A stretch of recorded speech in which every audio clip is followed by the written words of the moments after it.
نحمده ونصلي على رسوله الكريم اما بعد بسم الله الرحمن الرحیم اسئلة واجوبة حول التعارف، تعارف کے حوالے سے کچھ سوال اور جوابات۔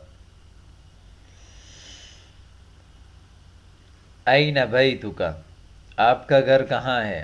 این بیتک، بیت گھر کو کہتے ہیں، جمعها بیوت۔ بیتی فی منطقۃ گلستان جوہر، میرا گھر گلستان جوہر کے علاقے میں ہے۔ منطقہ جمعها مناطق، علاقہ۔ هل انت مقیم فی المدرسہ، کیا آپ مدرسے میں مقیم ہیں؟ اقام یقیم اقامہ، رہائش اختیار کرنا۔ نعم انا مقیم فی المدرسہ، جی ہاں میں مدرسے میں مقیم ہوں۔ یا دوسرا جواب، لا بل اختلف الیہا کل یوم، روزانہ آتا جاتا ہوں۔ کیف تأتی الی المدرسہ، آپ مدرسہ کیسے آتے ہیں؟ آتی مشیا علی الاقدام، پیدل آتا ہوں۔ آتی مشیا علی الاقدام، مشیا یعنی ماشیا، بالمشی۔ آتی بالحافلۃ الشعبیہ، عوامی بس سے آتا ہوں۔ آتی بسیارۃ شخصیہ، ذاتی گاڑی سے آتا ہوں۔ مع من تأتی الی المدرسہ، مدرسہ کس کے ساتھ آتے ہیں؟ آتی عادتاً آتی وحدی، عام طور پر اکیلا آتا ہوں۔ عادتاً آتی مع صدیقی، میں اپنے دوست کے ساتھ آتا ہوں۔ آتی مع الطلاب بسیارۃ المدرسہ، طلباء کے ساتھ مدرسے کی گاڑی میں آتا ہوں۔ ابن کم سنۃ انت، آپ کتنے سال کے ہیں؟ انا ابن 10 سنین، انا ابن 11 سنۃ، انا ابن 12، انا ابن 13 سنۃ، میں 13 سال کا ہوں۔ اگلا سوال ہے، ماذا یعمل ابوک، آپ کے والد کیا کام کرتے ہیں؟ ابی معلم، ابی مہندس، انجینئر ہیں۔ ابی طبیب، ڈاکٹر ہیں۔ طبیب اطباء، مہندس مہندسون۔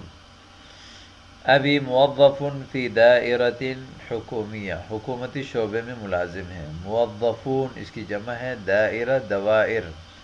ابی قد احیل علی التقاعد، میرے والد صاحب ریٹائر ہو گئے۔ ابی متقاعد، میرے والد صاحب ریٹائر ہیں۔ کم فردن فی اسرتک، فیملی میں کتنے افراد ہیں؟ کم فردن فی اسرتک، آپ کی فیملی میں کتنے افراد ہیں؟ تضم اسرتی 7 افراد، ضم یضم ضمن بمعنی مشتمل ہونا۔ تضم اسرتی یعنی مشتمل ہونا، بعض کو بعض کے ساتھ ملانا۔ تضم یعنی تشتمل اسرتی 7 افراد، 7۔ کم اخن لک، آپ کے کتنے بھائی ہیں؟ لی 3 اخوہ، میرے 3 بھائی ہیں۔ وانا رابعهم، میں ان کا چوتھا ہوں۔ لی اخوانی، میرے 2 بھائی ہیں۔ وانا ثالثهما، میں ان کا تیسرا ہوں۔ لی اخ واحد فقط، میرا صرف ایک بھائی ہے۔ لیس لی اخوة، میرا کوئی بھائی نہیں ہے۔ انا وحید والدیہ، میں والدین کا اکلوتا ہوں۔ هل ابواک علی قید الحیات، کیا آپ کے والدین زندہ ہیں؟ نعم کلاہما علی قید الحیات، جی ہاں دونوں زندہ ہیں۔ اما امی قد توفیت و ابی الحمدللہ حی یرزق، والدہ وفات پا گئی اور ابو زندہ ہیں، یرزق رزق دیا جا رہا ہے۔ هل انت اکبر اخوتک، کیا آپ بھائیوں میں سب سے بڑے ہیں؟ نعم انا اکبر اخوتی، لا بل انا اصغرهم، لا بل انا اوسطهم، میں چھوٹا ہوں، درمیانہ ہوں۔ ما هو تسلسلک فی العائلہ، فیملی میں آپ کا کیا نمبر ہے؟ انا الاول فی عائلتی، فیملی میں پہلا نمبر میں ہوں۔ انا الثانی فی اسرتی، فیملی میں دوسرے نمبر پہ ہوں۔ این تسکن حالیا، آج کل کہاں رہتے ہو؟ حالاً اسکنو فی المدرسہ، میں مدرسے میں رہتا ہوں. اسکنو فی بیتی، میں اپنے گھر میں رہتا ہوں. حل تسکن فی بیت ام شقۃ، شقہ جو ہے وہ فلیٹ کو کہتے ہیں. حل تسکن فی بیت ام شقۃ، کیا آپ گھر میں رہتے ہیں یا فلیٹ میں رہتے ہیں.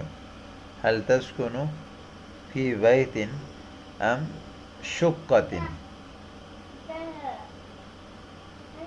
اور شقہ یعنی اس کی جو جمع ہے وہ شقق آتی ہے. شقق، شقق بھی کہتے ہیں، شقق بھی کہتے ہیں. اسکن فی شقہ بل اسکن فی بیت عند ای قارئ حفظت القرآن، کون سے قاری کے پاس آپ نے قرآن حفظ کیا. حفظت القرآن عند القاری محمد، مثلا قاری شوکت علی الکشمیری. التمارین، اجب عن الاسئلة التالية بما يناسب من العبارات، ان سوالات کے جو ہے وہ جواب دیں. این بیتک، آپ کا گھر کہاں ہے. هل انت مقیم فی المدرسہ، کیف تأتی الى المدرسہ، مع من تأتی الى المدرسہ، ابن کم سنة انت، ماذا يعمل ابوک، کم فردا فی اسرتک، کم اخا لک، هل ابواک علی قید الحیات، هل انت اکبر اخوتک، ما هو تسلسلک، تسلسل یعنی رقمک، آپ کا کیا نمبر ہے فیملی میں. این تسکن حالیا، هل تسکن فی بیت ام شقہ، عند ای قارئ حفظت القرآن، اذکر اسمک الثلاثی، اپنا نام جو ہے وہ ذکر کریں. کون جملا قصیرة من الکلمات التالیہ، ان کلمات سے چھوٹے چھوٹے جملے بنا کر آپ نے بھیجنا ہے لازمی طور پر. شقہ، اسرہ، بیت، المسجد، افراد، یہ تقریباً 5 افراد، 5 جملے ہیں اور ان 5 جملوں کی 5 کلمات ہیں. ان 5 کلمات کے جو ہے وہ ایک ایک دو دو جو ہے وہ جملے بنا کر آپ نے لازمی بھیجنا ہے. امید کرتا ہوں کہ آج کا سبق بھی آپ کو سمجھ آیا ہوگا.